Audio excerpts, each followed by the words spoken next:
Hi, my name is Anil Sethi and I'm founder and CEO of Ciitizen, which is a personal health record startup in Silicon Valley. Ciitizen was created from a personal need, and the little backstory is I've always been in personal health records, helping patients release their financial and clinical health data from those who have it to those who want it. We formed a company years ago called Gliimpse, also in Silicon Valley. Apple seemed to like what we were doing. They acquired the company and released some of the technology as the Apple Health records that we have seen in the public press. You know, during that time when I was inside Cupertino, my little sister Tanya got very sick with late-stage metastatic breast cancer. And when she died, I had made literally the infamous deathbed promise to Tanya that I would continue the work and not go off to a beach and retire and take a sabbatical. So that was the birth of Ciitizen. Yeah, my experience as a caregiver for my little sister Tanya was that, you know, patients need a lot of help surrounding them to manage the collection of clinical information. When you have an acute disease like late-stage metastatic cancer, it was my other sister, Natasha, who's a healthcare attorney. So Tanya had some of the best help that she could from Natasha and myself on the clinical side.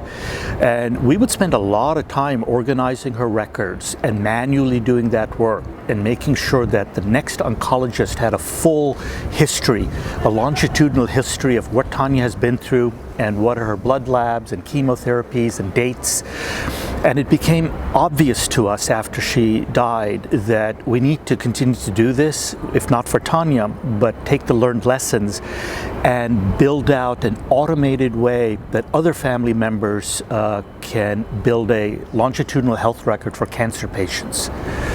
To continue that, there are a lot of personal health records that are out there in the industry right now, but a lot of them are digital filing cabinets, and while that is better than nothing, my experience with Tanya is that there were tens of thousands of record pages that were generated from the places that she had been seen in her last year of life. An oncologist can't really go through that, neither can researchers. So that is data that has been lost in her N-of-1 treatment. So we decided that we would take all of those records and build machine learning algorithms that would read the clinical narrative. For example, in the pathology report, that's almost never shared with a patient, but it's in the clinical record, there's a section on that page called findings, and if we can train a computer, machine learning and AI, to read that and extract how many metastases, what are the locations, what are the sizes, that could be hugely clinically applicable to the patient's care as well as research going forward.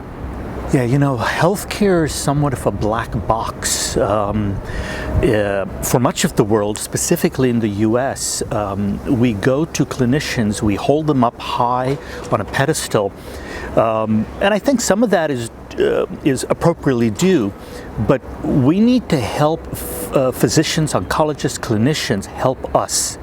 They are struggling under the weight of more data. They can't keep up with the 10,000 journal articles that are released into the scientific community every day.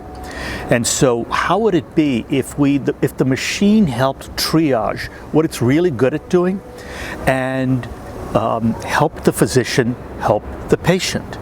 You know, we have some folks in Silicon Valley that talk about computers will replace 80% of what physicians do today. And I don't think so. I don't think high tech will replace high touch.